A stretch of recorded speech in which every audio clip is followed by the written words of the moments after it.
and 5. We are live. It is NewMutator and a Punk User. Why don't you say hi, Punk User? Let hey again. Yeah, thanks. Thanks again for having me. Yeah, of course. Thanks for joining me. I think people are gonna enjoy this. At least I hope so. I'm enjoying it right now. But it's game number 4 in the Myth World Cup match. It is R3 versus Name Changers, and we're actually looking at R3 at this point. They didn't get rid of their colors. Kermisi is still captaining R3, so right now he's Spearman, the blue color. Mark, K-Size, Slate, and 10.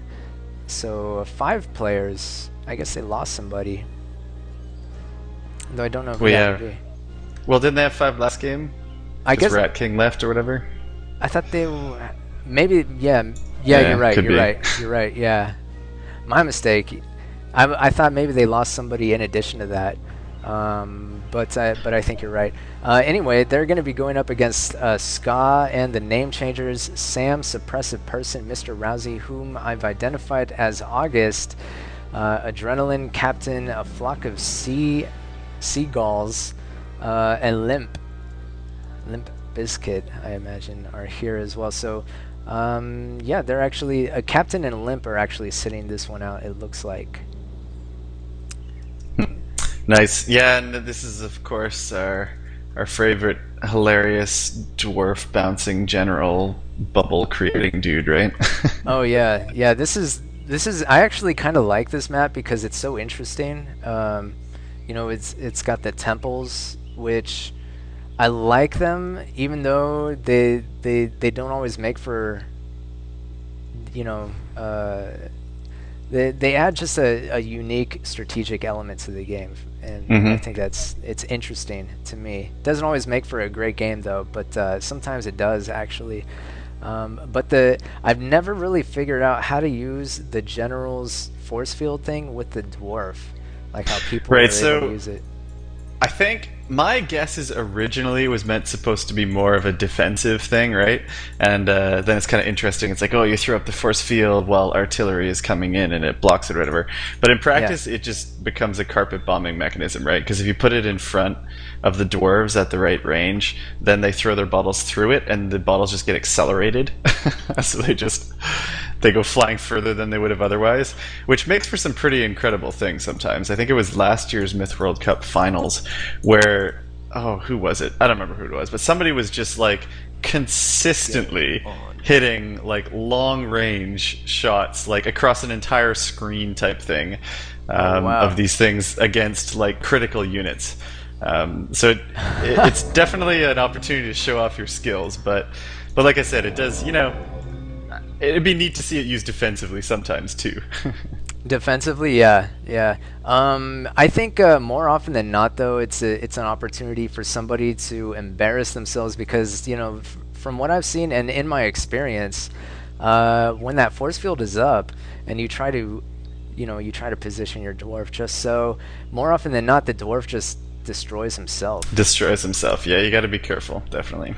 Yeah, I'm not exactly sure how that, you know, what is the fine line between being able to launch it a whole screen away and, you know, bouncing it off the inside of the force field and killing yourself. I think your dwarf actually has to be sort of inside, if I recall, the force field, so that he's not throwing at one of the borders of it. But I guess we'll see when they do it, when the pros show us how it's done. Okay, so he's got to be like actually like kind of in the middle of the force field. Yeah, right. And then as his dwarf bottle leaves the force field, it gets accelerated, if I recall. But you know, honestly, it's been a while since I played this map. Okay. All right. It looks like NC's picking up bottles down here too. Picking up bottles. Oh. Yeah, with their gull. I didn't even see goal. That. Yeah, sorry. Yeah. No, that's good. Neanderthal pronunciation, but that's the right way. But yeah, so let's see. That's Adrenaline has control of the general and all of these dwarves. There's like a ton, 6 dwarven heroes, and they're dropping their satchels here. And yeah, it seems like a flock of seagulls picked up a lot of those duds. You know, when you throw a bottle in the water, the fuse goes out and it's not live anymore. You can pick it up, but it can still be detonated with an explosive. Mm-hmm. So I'm not sure what exactly they have in mind. Adrenaline's dropping his satchels all in the same place, so I'm really curious to see what exactly he's going to do with this. It's pretty lackluster flanks here so far. You know, half a dozen warriors type thing. Looks like maybe R3 is backing up a more significant force with their general to go south, but we'll see. Who has control of the general for R3? It is Cremisi. Uh-oh. What, you got no faith in Cremisi? Oh, shoot. No, Adrenaline just launched... Oh, no! Oh, no! I just caught that. Just launched all of those satchels at, I guess that was 10. Oh my lord. That was pretty awesome. That was pretty cool. That was a pretty nice, pretty well placed shot there. Oh, here goes another boom. Oh no. No! Oh, and it does. The coup de grace is unsuccessful. Yeah. But, so 10's able to back out of there, but gonna try again. 94 to 82%. Oh, it worked the second time. Who's trying what again? He picked up the piss and threw it again, and it didn't dead the second time. Yeah. Oh right. I thought maybe he was gonna redo like an entire. With the bottles and everything again, yeah. too, that would have been impressive. Picking every individual one up. So yeah, with that, I mean, I guess name changers definitely have an advantage at this point in terms of numbers. About 14% at this point. Very light flag defense on both teams, although I guess... Now let me make sure I'm looking at the right color here. R3 has left a dwarf and a gull there, whereas NC is only thrall. Yeah, but I imagine that they are doing quite a bit of scouting, so they know they can react a little bit better to where the forces of R3 are. Although R3 is going to attempt, K-Size is attempting to sneak down the I guess that'd be the left-hand side, in the west there.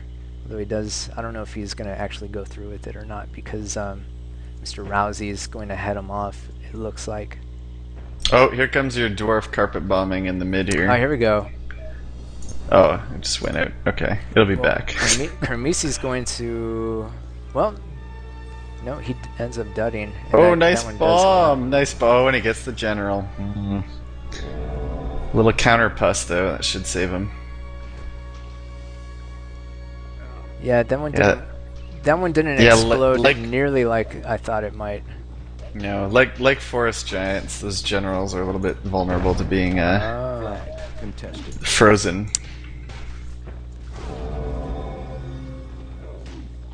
Wow. Yeah. Oh, Adrenaline might lose his general if he's not careful. Oh no, he has dwarfs to back him up. Oh, he might lose it to one goal. Oh, what I was saying. Yeah. Nope. Yep. Yeah. I think you're right. I think he is gonna lose it. Nope. He manages not to suicide, which is good, and hang on to that general. So it's 71-55%. So name changers are still up in percentages at this point. I don't know. What do you think is going on at in terms of like trends in this game? I don't really know. Neither of them is really making much of an attempt on the flags yet. They're just sort of fighting in the middle. Yeah, so they're doing the I guess it'll thing. depend who comes out with more. That was a pretty cool shot by stuff. Suppressive Person. I don't know if you saw that, but he threw the bottle at the force field, and it bounced off the force field and hit the goals.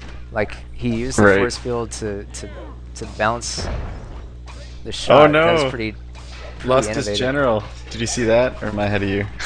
Oh, I don't know. Where are you looking?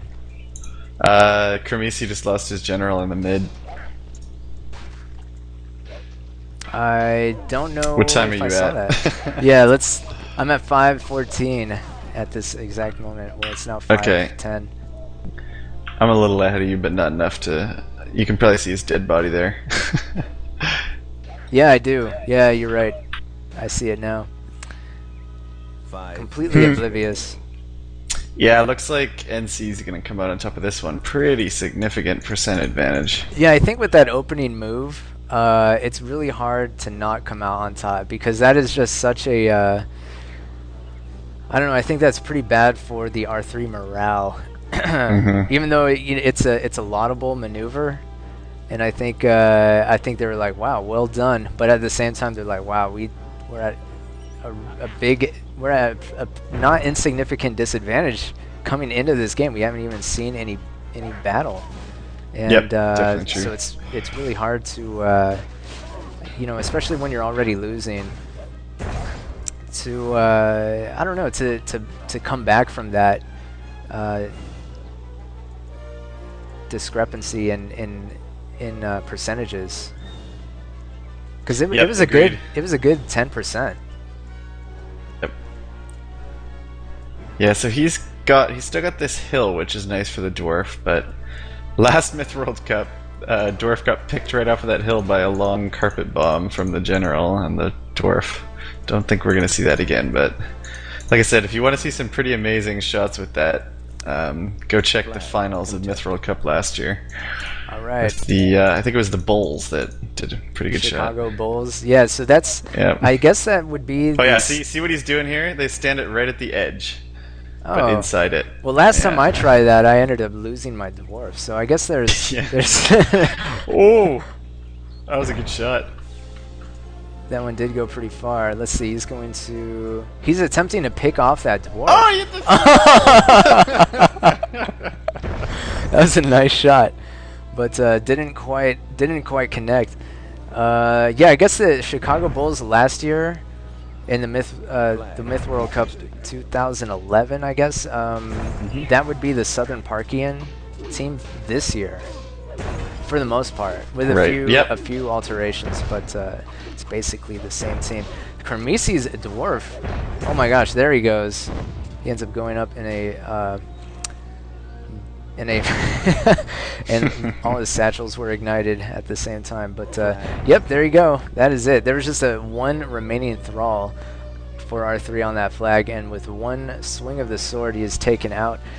So Ska leading the name changers to another victory. Pretty good moves by Adrenaline to start it off, but Suppressive Person, 136 damage. That is no small feat on a light map like this. So this is not the first time he has been mentioned in the statistics. So that's true. Is Impressive he known person. by another name? I have not. Yeah. Impressive Person. Other than that name, I don't know. Because I don't recall him. Now I'm not as down with the myth community as I was last year, but yeah, I wouldn't be surprised if he was well, someone else. No, I don't know who exactly his I don't know what exactly his true identity is, but I would guess that maybe it's substitute Shyster from last week. So maybe it's Shyster. Could be. That would just be my guess because I don't really know. Fair enough. Well, maybe someone can let us know in the forums. Yeah, or in the comments if you want. Yep. You can come out and let us know. But looking at R3.